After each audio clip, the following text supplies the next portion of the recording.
Yukon, they just left everything behind and went up and mined for gold.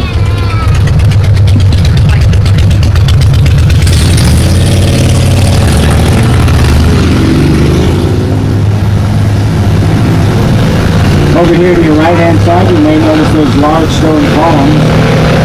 Those stone columns are left over from World War II as they held our radio towers. Bald Eagle up here on your right-hand side on the light pole, as well as a couple out here in the big bed.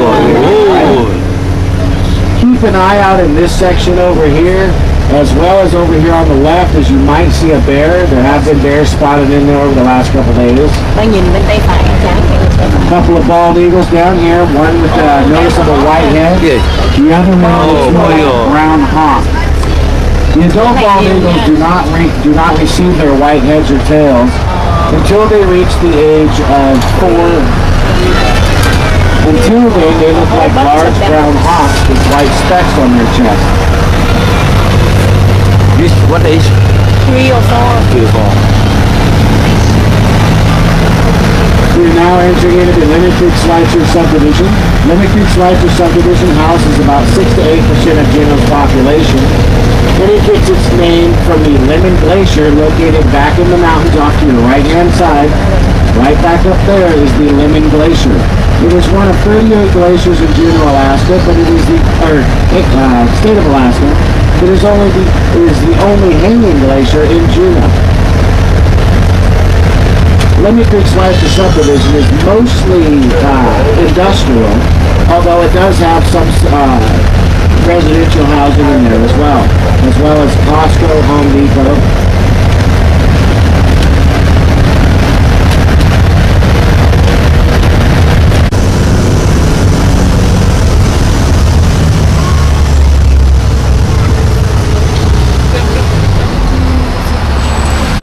Miles in length and runs from here all the way down to the Alaska-Canadian border.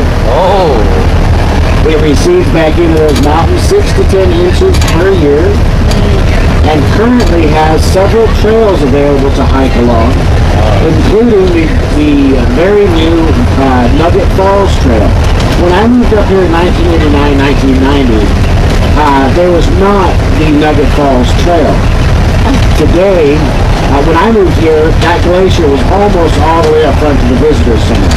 Now, 20 years later, you can take a short hour-long hike, round trip, out to the right-hand side of that Mendenhall Glacier and see a huge waterfall. Now, over here to your right-hand side, we have Swampy Acres, our one local horse ranch in town. This horseback riding during the summertime is quite popular here.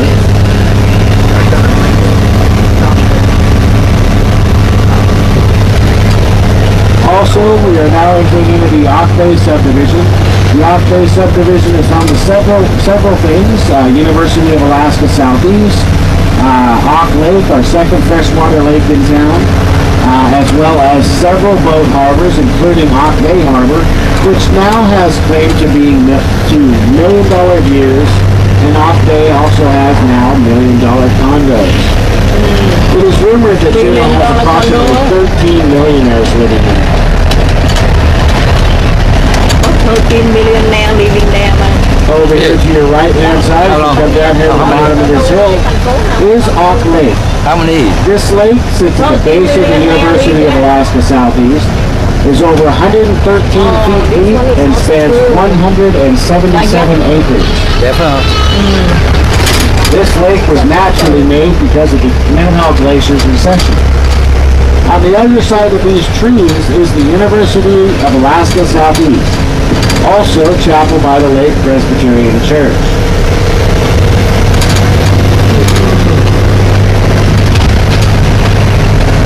Some of the more popular items of study at the University of Alaska Southeast are marine biology, marine and diesel mechanics, and welding.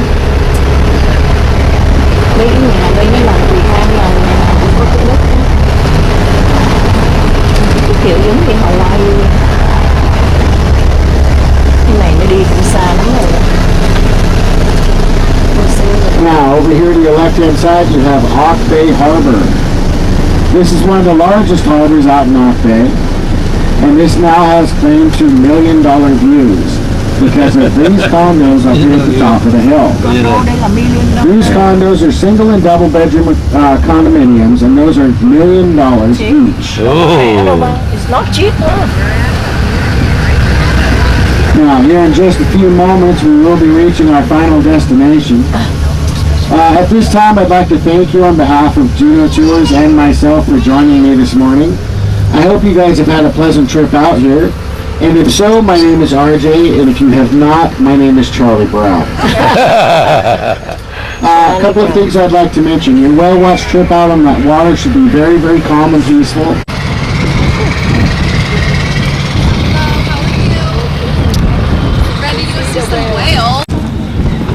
Chị Anh là Facebook Queen, bà là Facebook King.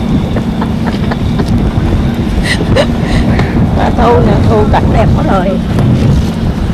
Đẹp thiệt chứ. Juno nó đẹp hơn các chuyên kinh. Đẹp hơn.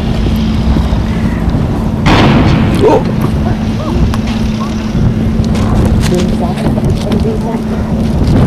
Học chơi nó dạy lại.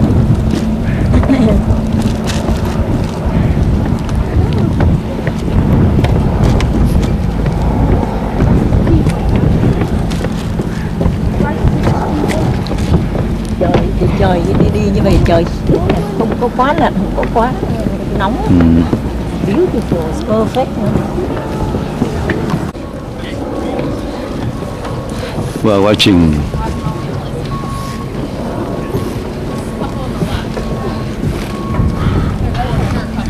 Okay. Are you guys just two of you? two. Yeah? Okay. One here? Stealing you. Oh, yeah, You you guys keep going I get straight. stolen. Alright, be lucky. So this ship will see the big whale. Exactly. Yeah. This ship's way cooler. I mean, you're with us. Yeah. Our back seats, my two on my starboard side, this one on my port side. That's where all my life jackets are. For anyone under 90 pounds, my children's life jackets are right there in that very back one. I have two fire extinguishers down here. They're located behind that seat on the port side. I have one upstairs with me, so if you see a fire, feel free to put it out. If you don't feel comfortable doing that, you could ask Chriselle or I, and we'll take care of it. So please, no smoking on board. I have a lot of fuel back there, and fuel and flame don't mix, so please hold off. On the main deck to the right, there's a little door. That is our marine head. The toilet, the loo, whatever you want to call it. People like to spend the whole trip in there, so we put a window. You can watch whales. But while you're in there, That's cool. yeah, I just asked, two things can go down that toilet. Number one and number two. Any toilet paper will clog it immediately. And that's not good because then poor Chriselle has to clean it out and she's serving your snacks and drinks later. Okay. If for some reason this boat wants to start to sink, I have a life raft upstairs. It is designed to automatically inflate. If this boat goes down, all we do is crawl inside, have a quick party, wait for the Coast Guard, watch some whales. Yeah, they were quick last week. They got a new boat. So I'm kidding. I have an electronic positioning system too. It's upstairs by me. That tells the Coast Guard where we are within 3 feet. I do have a radio upstairs, so if something happens to me and Chriselle goes swimming again, don't panic. I just need one person that can read. I got a placard up there that tells you exactly what to read off to the Coast Guard, and they're very quick to respond. We are going to let you guys outside once we get to the wildlife. This boat can get kind of rocky, so the number one rule on the boat is one hand for you, one hand for the boat. I just don't want you losing your camera or yourself over the side, because I can guarantee you this water is cold. Yeah, and when you're going outside, come up and visit me. Watch your head as you're going up that ladder, and just face the ladder going up and down. And I just don't want you bumping your head, it hurts. And then watch the lips on both of the doors, because whales get exciting, and I don't want you to have a bad trip. All right? Thank you. Other than that, are you guys ready to go find some whales? Yeah. Whale for the day. Why you call it We'll be seeing their spout. That's how we'll be able to tell that it is a humpback whale. When it comes to the surface, it exhales, and a bunch of salt water and snot gets pulled up on their nostrils, and they have to clear that, and they exhale at like 300 miles an hour. That vaporizes that, sends a plume of mist up into the air that's about 20 feet tall, and that's how we know it's a humpback whale. So they'll come to the surface, exhaling, breathing in a few times, oxygenating their lungs and their muscles, and then they'll do a deeper dive to go down and look for fish, and that's when we'll see the arch of their back, and then possibly they'll bring their tail up out of the water. And the tail, or their fluke is what we call it in whale language, is their fingerprint. So no two whales have the same shaped tail, have the same pattern on the bottom. So if you get a good picture of the bottom of the tail, you can go to junoflukes.org and upload your photo, and it'll match it to the whale that it belongs to. If you have found an undocumented whale, then you get to name it, which is pretty cool. And there are undocumented whales out there. The babies that were just born in the wintertime have not been documented yet. I've only seen one baby since I've been here. I think they have yet to get here. They take a little longer because they're going at a slower pace than the adults. But what these whales are doing here are eating. They eat 23 hours a day, 2,000 pounds a day. Ooh. It's a whole lot of food. But how do Are you you about doc- to ask if that's how much you eat on the cruise ship? Yes. how do they document it, the whale? How do they know which one is which? By the tail. So they don't tag these whales because their tails are so unique. They don't have Is that right? But they all the same tail, right? Or different tail? different. Everyone has a different tail. The shape of it. Here, I'll show you. We have a bunch of residential whales that come here every year. And we have Oh. Oh, so none of them is the same. nope. So if you do get a picture of a tail, Wow. you can come through here, try to match it. These are all the residential ones. There's a bunch more than this, though, Wow. obviously. Just like human fingerprints then. Exactly. Yes. All right. Like the fingerprint. All right. Okay, still? Yeah. Yeah? No? You got headphones in, that's why.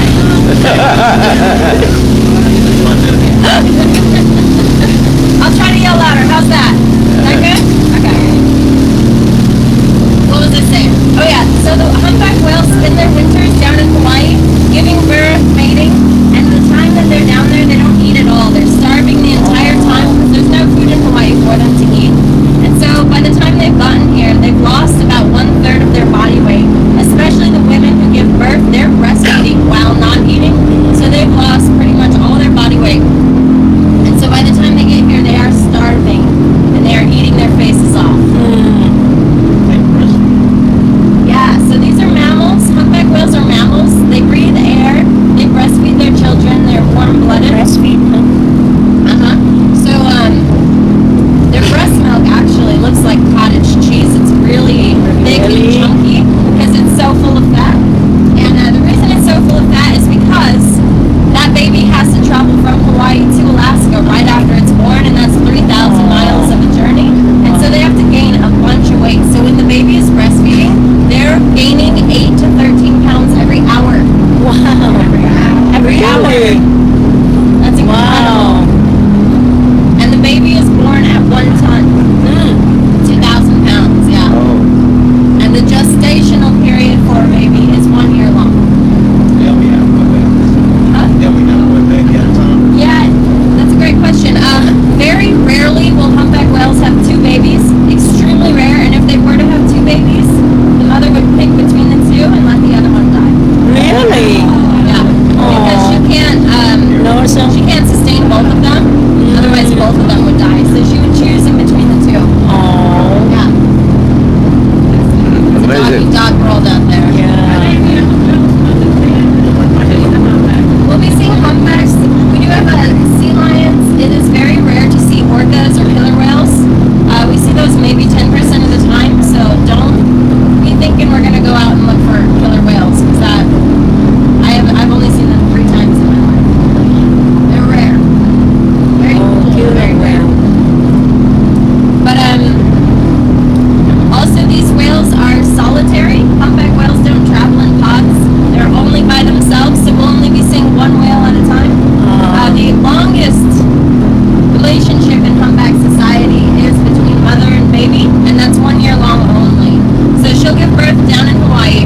creatures, and they're all just like swooping massive piles of fish into their mouths. It's very, very cool.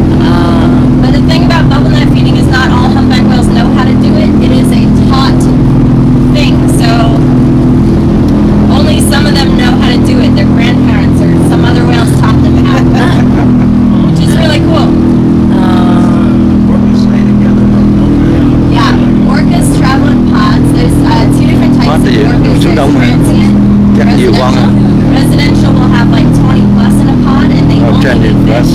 And then Bởi vì hôm bữa mình transient thấy cái pháo Oscar đó nó cũng đúng have like 5 in a pod, and they only eat mammals, so they eat whales, sea lions, seals, things like that. ở đâu cũng vậy đó, ở đâu cũng They're the hunters. Yeah. cái society. But what we'll mostly be seeing, for the most part, is their back and their tail coming up out of the water, and their spouts. We can cross our fingers to see other stuff. There are other behavior like lunge feeding, where they lunge their faces out of the water, catching fish on the surface. I've seen that a few times up here. We can cross our fingers.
trên là bao nhiêu một ngày đưa bên bao nhiêu RJ was just telling me that the glaciers are melting, which means there's not enough food for the krill and all the krill are dying, which means there's not enough food to sustain these great animals, which is extremely true. If the glaciers go away, there will be zero food for these whales and a lot of other animals. So krill are like half a centimeter big, and they're little tiny shrimp, and they hang out in huge schools.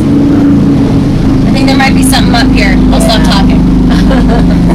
So what we're looking for is that spout. If you see it, there's 12 o'clock, 3 o'clock, 6 o'clock's at the back, 9 o'clock is over here. If we just stay over there, we're all confused. I'll be opening up the doors, most likely. We're watching. Well, took a dive and it's under the water somewhere and literally pop up in any direction. they can pop up in any direction right now.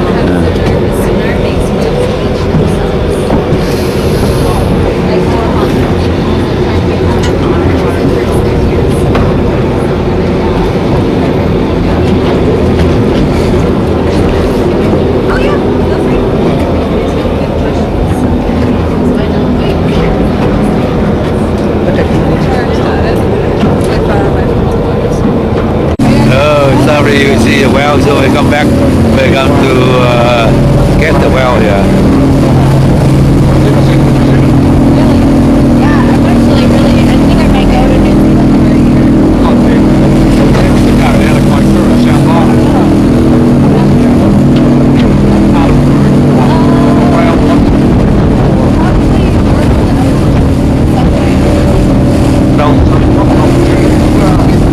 Oh, right there, right there, right there, right there. 1 o'clock. 1 o'clock. 1 o'clock, 1 o'clock.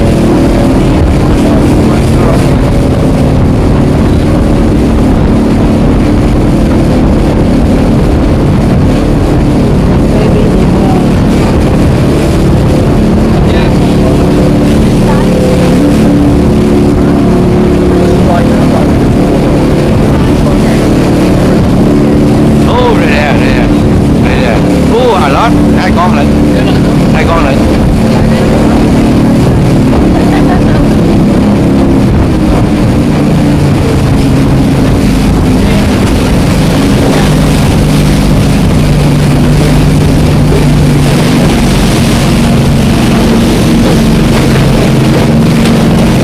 We spot well, so we come here to.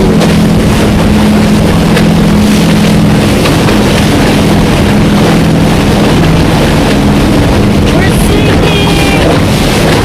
I probably shouldn't joke about that, huh?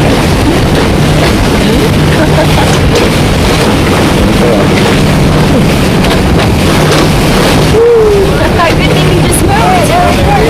Oh, right there. Oh, big one. Oh, So it'll do this a few times, like I said before, and then it'll dive down, hopefully showing us its tail.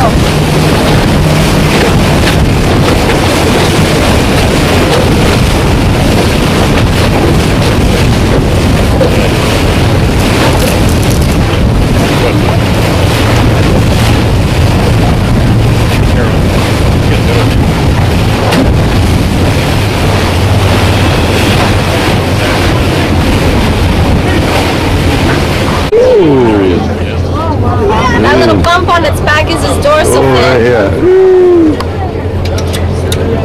They're very itty bitty ones. Whereas like a orca has a 7-foot tall dorsal fin. You like sea whales?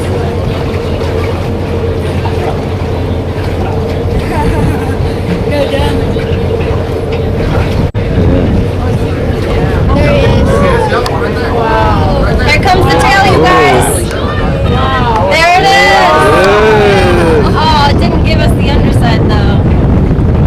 Teased us.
Dress for it. Dress for it. Yes,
Đây không xem. Yes, yes, I saw it. Oh, I see it again.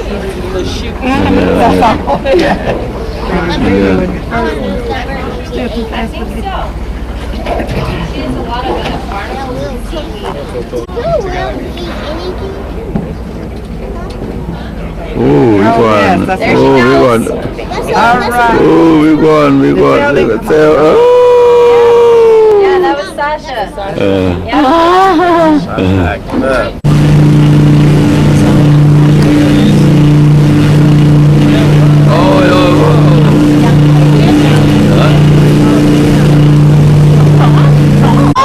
Oh, big one.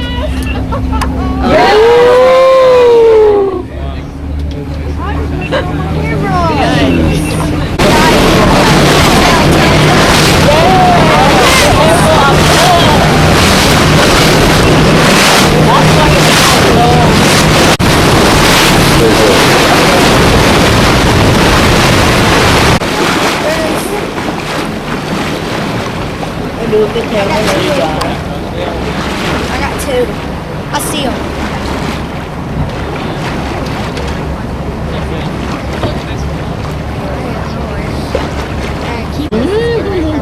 There it is.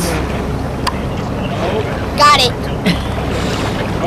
Wow. Yeah, that is good. Good one. Thấy không? I'm just checking them. Send me pictures of them. We'll send them to Ronald's phone. Alright, save this number. Okay, where's Carlos? Bự nha, con cá bự à. Who barbecue that was? He is having a struggle. Oh, bring him up. I missed the net. Miss it? They lost it. I lost it. Oh, still. Oh.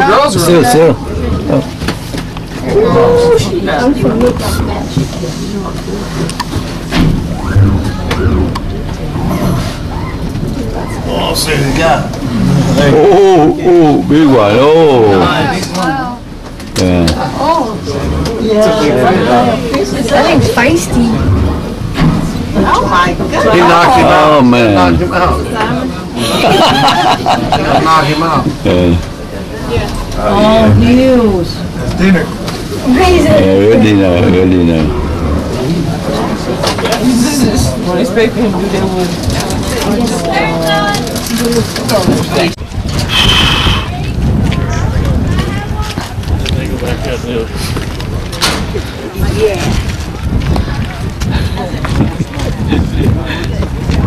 That's all good news. Well, we heard that you. Well, what's the 7 o'clock?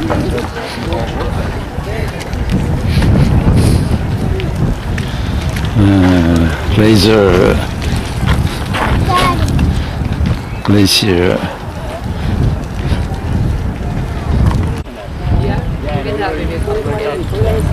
Huh? if you but Yeah. this glacier is beautiful and How far is it? Turn over the container above to see just how far glacier sheet is. Notice how coarser debris quickly sink to the bottom while the flour hardly move at all. there you go. Glacier It seal. basically is like this, if my hand is the ice field my Zenonal Glacier, what we're looking at is like my finger dog. Ồ, cái nước này là cho con cá rêu nó ăn nè. Thôi đi nào. Đi. Cái ca mình lục được cái cục nước, cục đá nó chảy xuống đó nữa. Dơ cái này Chưa để coi cái waterfall này coi cái gì nó nói vậy. Waterfall that move under the lake and pour out to extract from an ice cave. Oh, they might have ice cave here. Yeah.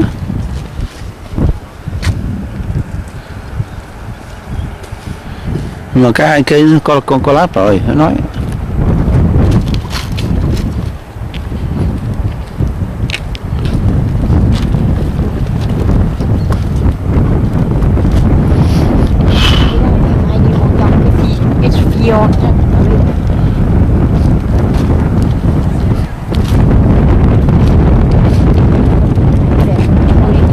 Đi sẵn rồi đi con xíu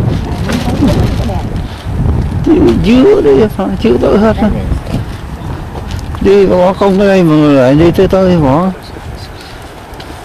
forget me not I've teach it before.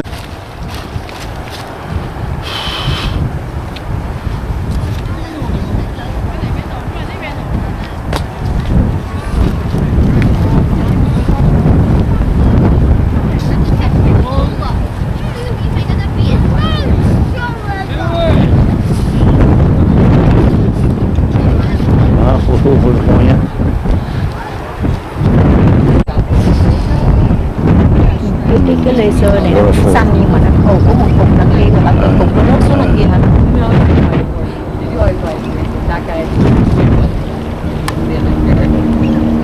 Có nhớ mình đi bộ đâu mình vô cái đó cái nào? Đó đâu? Em nghĩ cái đó ở Antarctica. Không phải ở đó mà ở đâu thì nhớ nè mình đi bộ vô đó, đi bộ vô rồi anh nhặt cái cục đó cái cục đá tan đá tan đó ở Ý Antarctica. Không phải cái nước vậy nè. không phải cái chỗ đó có sỏi nhiều lắm. Sỏi giống như cái đá hồi nãy nó để trong cái bình đó đó. Nhiều sỏi lắm. Mình nhớ lần mình không bước nữa, mình không bước được cái này, nó không cho bước rồi. Không bước tới đây thôi, tới đây thôi. Không, em không hồi xưa mình. Ok kìa, tụi nó tắm kìa, tụi tắm kìa. Tắm hả? Ừ, tắm kìa. Tắm hay gì dưới đấy nè, đây nè nó nè. Nước lạnh lắm. Đây nè, nó nè. Đây đứa tắm nè. Ồ, man, phải có wet suit mới được chứ. Mà thấy nó có quen. Nó tắm hay cái gì đó, bộ gì đó, không biết rồi. Ồ, cho con hay á nghe. Nó tắm cái gì?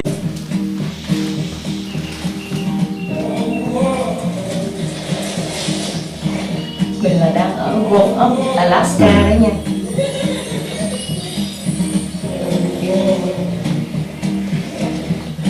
It's a porcupine, and you know that means I'm gonna stay away. And then that next way that the porcupine is like a castle is that it appears strong. And how the porcupine does that is it has its quills, and most of the time they're laying flat. But when it flexes its muscles, like Arnold Schwarzenegger does, it spreads them out and appears much larger, much tougher than before. And I think of that like a castle. If you come upon two castles, one's awfully small, one's awfully large, you're going to immediately think that, oh, well, the small castle is going to be the less defensive, less strong castle. That might not be true. Because you can have a small castle and you can have a large army inside it, and you can have a large castle that's completely empty. And so for the porcupine, just appearing larger gives the presence that it's stronger than it really is. And then there's another way. And what the porcupine does is it has a battle cry. Like if you're standing at the rooftops and you're shouting down at the enemy army, trying to intimidate them away, the porcupine does the same thing when it's up in those treetops. And these are kind of interesting sounds. The first one, it uses these nice orange teeth here and it clicks them together. It sounds a little bit something like this.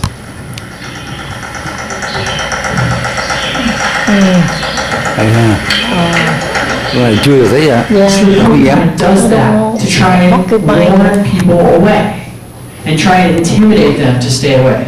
And then it has a second call. And mind you, this is intimidating. So I hope that none of you, when you hear this sound, you go running out of the room. So brace yourselves. Because that's the porcupine's warning call. And I don't know about you, but oh gosh, I'm a little intimidated right now. If I came across that, I'd be, what is making that sound? And so those are the two different ways that a porcupine, its battle cry to warn predators to stay away. Rồi, thì And they're effective. But of course, for a hungry predator, those defenses may not work. Because you're just intimidating up to this point. That coloration, that size, and that sound are just intimidation. But then the porcupine actually will affect that predator. And how it affects it in two different main ways. The first is with smell. The porcupine has an organ called a rosette, which is a patch of skin. And what it does is it releases a smell. And that smell reminds me of my high school days. When I was on the soccer team, oh man, I would get some smelly, smelly socks. And I'd usually take those socks off and just throw them in the pile. And that pile would get a little bit bigger and a little bit bigger. And one day I'd pick it up and that would be a smelly pair of socks. And the porcupine, that smell that it releases, has been likened to dirty gym socks, bad human BO, and bad smelling goat cheese. So that's something that if you come across that and you start to smell something a little sour and it stinks, look around you because you might have a porcupine nearby. And there's one last way that the porcupine is a defensive castle. And it's probably the most popular and famous way. Quills. Hay là con You nhím. might think as a castle, well, it's going to be the archers of the castle defending Giống con nhà mình ha. the walls. But actually, that's going to be wrong. Because the porcupine absolutely does not shoot quills out. But instead, it has to make contact with its predator. And so instead, I think of the quills like a lance or a spear that you thrust into your enemy. Because what the porcupine does is when it's defending itself, it will swing its tail with those quills and it will smack into the enemy. Just like an army would do. You send your troops outside the castle walls as your last resort, you're going to smack your army into the invading army and try and push them back. And those quills are highly specialized hairs. And one of the most special parts of those hairs is that they're microscopic backwards facing barbs. So they go in very easily and they detach from the animal, and then to pull them out takes a tremendous amount more force and is tremendously more painful. And that's why, as a porcupine, I think of it as a castle. It's because it chooses locations that are easily defensible. And it has several adaptations, several layers of defense that allow it to pretty much be unmatched out here in its environment. There are only a couple animals like the wolf and wolverine that are actually able to take a porcupine down. And so, as a castle, the porcupine is Alaska's castle. And I hope in your travels, if you ever come to a castle, you'll look up at its tall walls, and you'll look up and see the battlements, and you'll say, huh, I remember the porcupine of Alaska. Thank you so much for listening to my talk today. If you have any questions about porcupines or other animals or glaciers in general, feel free to come up and ask. I do also have a small vial of porcupine quills up here if you want to see a close look at some of them. Oh, okay. Thank you. Này, quá trời đẹp ha.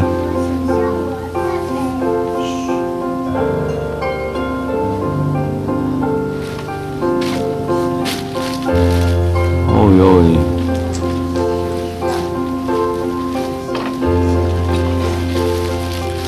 Alaska has been called the Great Land, full of rock and ice and landforms that seem unmoving and unchanging. But these sturdy mountains and solid fields of ice are anything but static.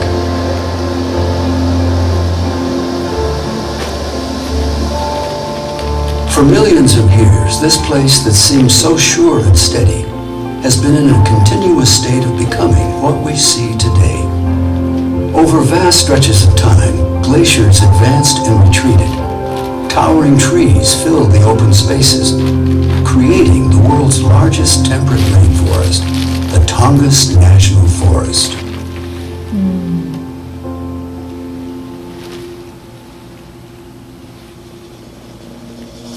Southeast Alaska's frigid mountaintops and snowy ridges form the eastern boundary of the Tongass National Forest, the slender strip of land and water that stretches 500 miles along the Pacific coast. The tall peaks trap moist Pacific air, assuring the steady supply of rain and snow that sculpts this land. At high elevations, the process begins with snow, as much as 100 feet in some areas. The Juneau Icefield, which blankets over 1,500 square miles of southeast Alaska and Canada, is a remnant of the ice sheets that once covered much of North America. This icefield alone feeds 38 glaciers, southeast Alaska's rivers of ice. This place is a perfect laboratory for scientists studying glaciers. Changes in the glaciers reveal insights about the health of our planet and how it's being affected by climate change. Right here, we're up at the top of the Mendenhall Glacier on the Juneau Icefield, and there's so much snow falling each year.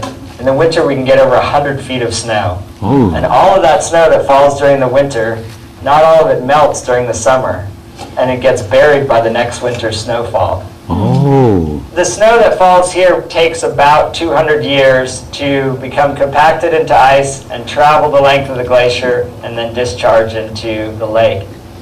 Those icebergs, the Mendenhall Lake, started as snowflakes up here on the top of the ice field. So this is kind of like the birthplace of the glacier. Oh. The end of our summer season is when we sort of balance our checkbook. When we add up how much snow we've gained up here on the top of the glacier with how much ice we've lost down by Mendenhall Lake, then we'll sort of figure out, okay, did our gains up high compensate for our losses down low? And over the last 250 years, the Mendenhall Glacier has thinned and retreated drastically, and that trend is still continuing today. We typically see about 15 to 20 feet a year of ice thinning. So in other words, where I'm standing, if I came back at the end of the summer, at the end of the melt season, I would be 15 or 20 feet lower down. All of this rock that's exposed is area that was covered by glacier ice, and if you look up on the hillside above the glacier, you'll actually see differences in the color of vegetation from the dark green forest to the more recent light green forest to down below that very little vegetation. And so you'll see those lines which essentially mark out places where the glacier ice has been in the recent past, and it's thinned away.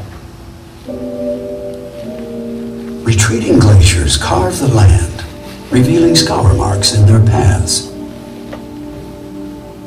Free of the glacier's weight, bare land lifts. New life forms on the exposed surfaces. Lichen and moss colonize on rock and glacial debris, giving flowering plants a place to take hold. Their roots bring nutrients to developing soil. Trees claim the land, creating the dense canopy and shady understory found in temperate rainforests.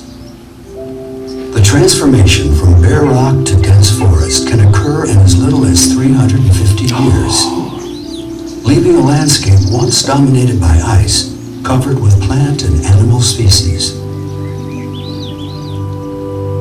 About 13,000 years ago, the Earth began to warm. As the glaciers melted, they left deep valleys that filled with ocean water and icy glacial melt. Over the millennia, climate fluctuations have triggered smaller rounds of glacial movement.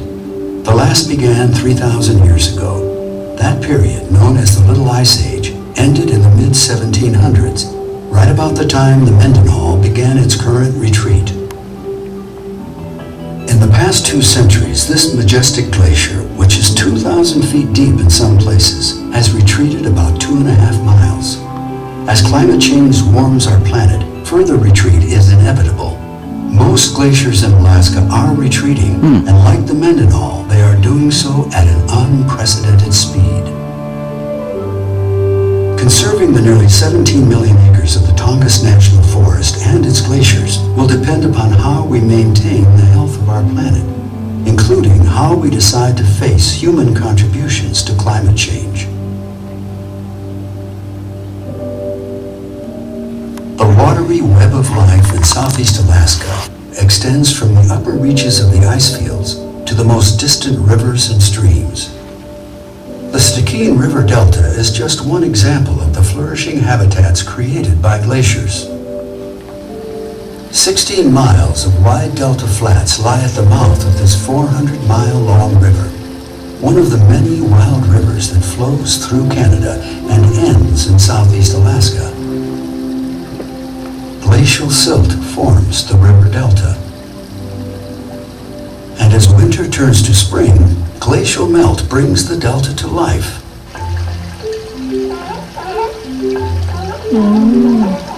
Early spring fish runs bring forth sea lions and the largest concentration of bald eagles in North America, just as the ice begins to break and flow. The delta's muddy flats contain a bounty of shellfish, treats appreciated after a long winter's hibernation.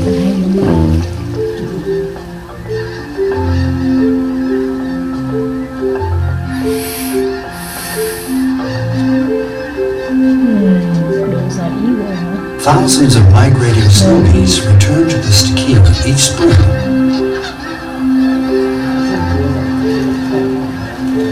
They stop to rest and feed on the delta's tender spring grasses. This feast will fuel the last leg of their journey north to their Arctic breeding grounds.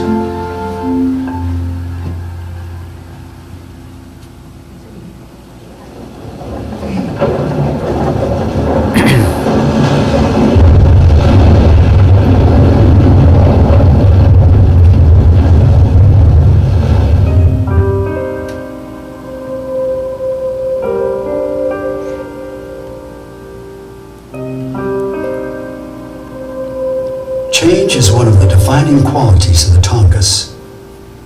It's apparent in the shifting shape of the landscape and in the life cycles of the creatures that thrive here. Salmon begin their journey in the Tongass, then migrate to the ocean, where they live for up to 5 years. Once fully mature, they return to the stream where they were born, to lay their eggs and die. The returning salmon provide food for the forest wildlife and a huge infusion of nutrients that benefit the health of rivers, soil, and trees.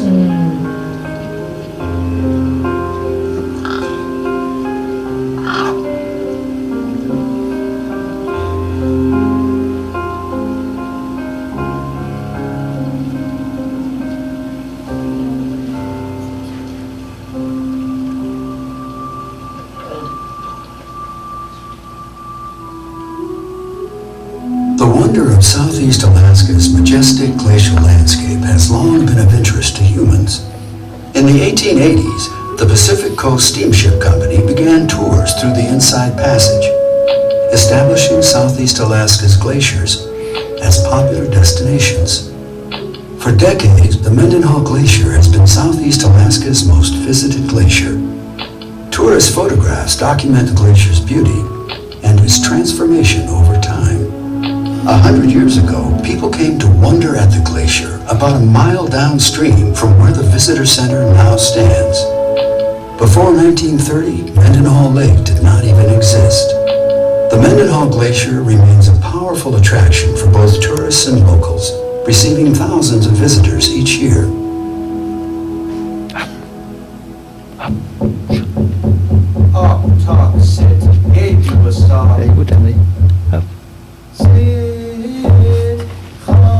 The Mendenhall Glacier was called Ogtoxit, the glacier behind the little lake, by the Tlingit, the first people of southeast Alaska. The Tlingit, Haida, and Tsimshian tribes all call the Tongass home. Many of their lives remain entwined and influenced by the forest's glacial landscape. My name is Terry Rothkar. In Tlingit, my name is Cha Skuutla. I am Dukdeen Tan, which is from the Raven Clan group. One of the things with the Tlingit perspective, we never had a word for art. It wasn't that we didn't have the wealth enough to have art for just art's sake, but art was part of every day. So art was that paddle that you paddle a canoe. So not only when you hold it up as you approach a village, they know who you are, but as you paddle, the animals in the ocean, the killer whales and the seals, they also are aware of who you are as you pass through their land. The wool weaving that I do, it's called Raven's Tail. The mountain goat wool is harvested from hunters. It's harvested from hikers. When they shed in the spring, we'll harvest the wool off of that. The robe that I'm working on now, it will have a beautiful glacier pattern across the top. It's about the Arctic Ocean and glaciers receding. It's about the DNA of mountain goats. It's today's story. If you took the word Tlingit, Tlin is tide, and Get meant people. We were people of the tides. So this is the tides as they flow and they surround the breakers that are at the mouth of Lituya Bay. And the tides flow around them and then out to sea. The art reflects the place. So isn't it just perfect that as you put on your potlatch hat made out of the spruce roots from the beaches and you wrap yourself in the robes of the mountain goat, you've really embodied the very beaches and the lofty places that we call home. And I would challenge visitors to experience this place in that same way. Allow it to just become a part of who you are. Allow it to be a relationship with place that you get to share with us.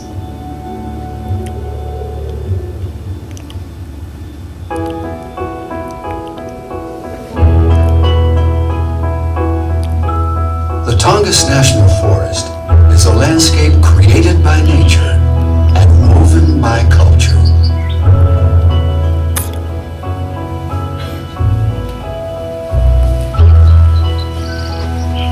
Đây nè. Bác hay quá bạn. Lấy đi trước ăn này. Lấy đi trước ăn này. The connection that links snowflakes to glaciers, glaciers to rivers and sea, water to wildlife, trees and air, and all of these things to us embodies the essence of Southeast Alaska, where all life is interdependent and ever-changing, and where the past cannot be separated from the future. Đúng rồi, but can separate the future. The other.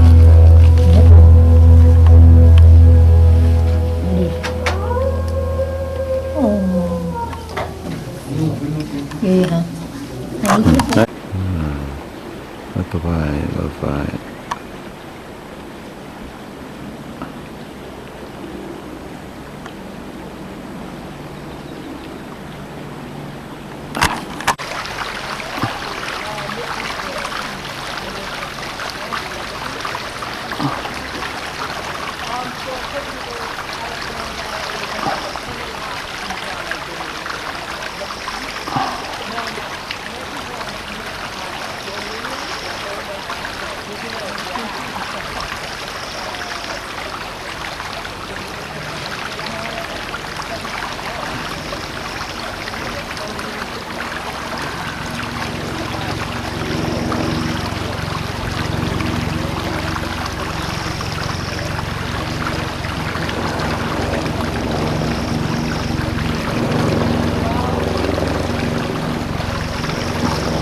Walk by.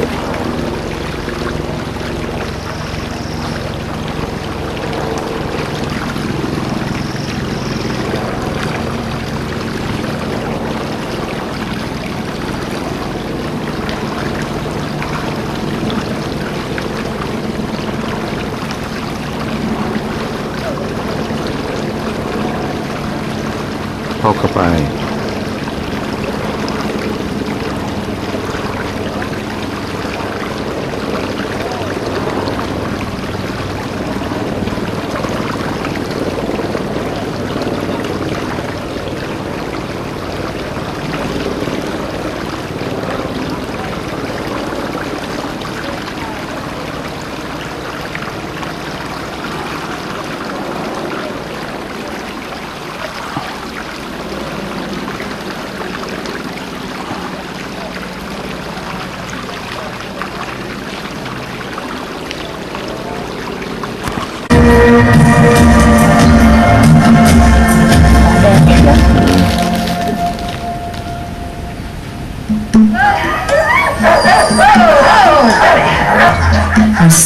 dogs just love to run.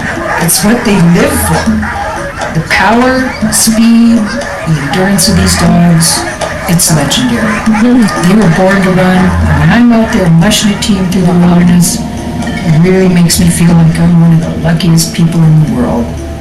In Alaska in the old days, travel by a team of sled dogs was central to survival. The wolf-like dogs helped hunt and guard, and they could find the trail home even in a blizzard. Wow. That's why early explorers relied on these tough native dogs to conquer the poles. During the gold rush days in Alaska, sled dogs were used everywhere. Those who ride the sleds pulled by these dogs are called mushers. And whenever mushers got together... This was our kitchen. We ate salmon and moose and used spruce cones to scrub the dishes and kept a rifle handy to chase the bears away. Riddles had always been an animal lover and grew up with many pets. In Alaska, she was immediately drawn to sled dogs. I watched a race and was in awe of how silent and graceful the dogs flew over the snow. I had no idea they could go that fast. And it wasn't long before I had a yard full of dogs. The dogs most used for racing are known as Alaska Huskies, descendants from northern village dogs and dogs brought up during the gold rush. They are incredible endurance animals, and much like human marathoners, are light and lean, often about 50 pounds. The same instinct that wolves have to travel together in a pack is what has been amplified in these huskies. But despite their hardiness, the elements of Alaska are truly harsh, even for these rugged dogs. The booties sled dogs wear are there to protect their feet on long races over rough terrain. And when it gets really cold, they get insulated jackets. At night, during a race, they sleep on straw and even have blankets. Sled dogs also have a double layer of fur. The coarse guard hairs catch the frost and the wind, and their underlayer holds in the warmth. I'm always amazed that these dogs start out as little pups and grow up to be dogs that can finish the... 9:15 p.m. Now 15 p.m. You're leaving up, no? 9:15 p.m. The ship leaving Juneau to Skagway. So now ship start to move. Ở trên tháp tiêu rất ít. Ăn nhiều ăn sao? Bữa em ăn cũng ngon lắm nhưng mà phải quất cho nó bơn nữa. Chứ đừng ăn xong mà ngồi. Phải đi khỏe.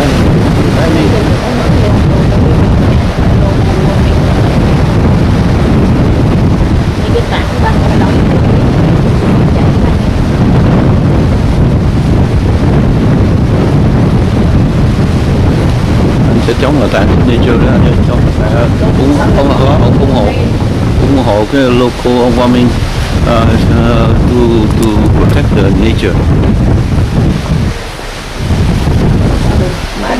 Cảnh mà. Wow, coi là cái zoom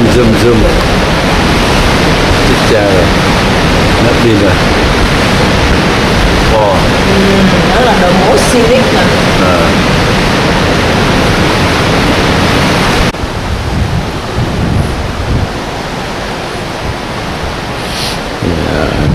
Today is the June 24th, 2018. We have arrived at Skagway, the northernmost sea pass for the cruise ship. So Skagway reached to Skagway. The cruise ship reached to Skagway, and at the last point for the cruise ship, we can go and look for photo. Here's Skagway. Here's Skagway.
Yeah, we're right to the park right now. You got Skagway Park.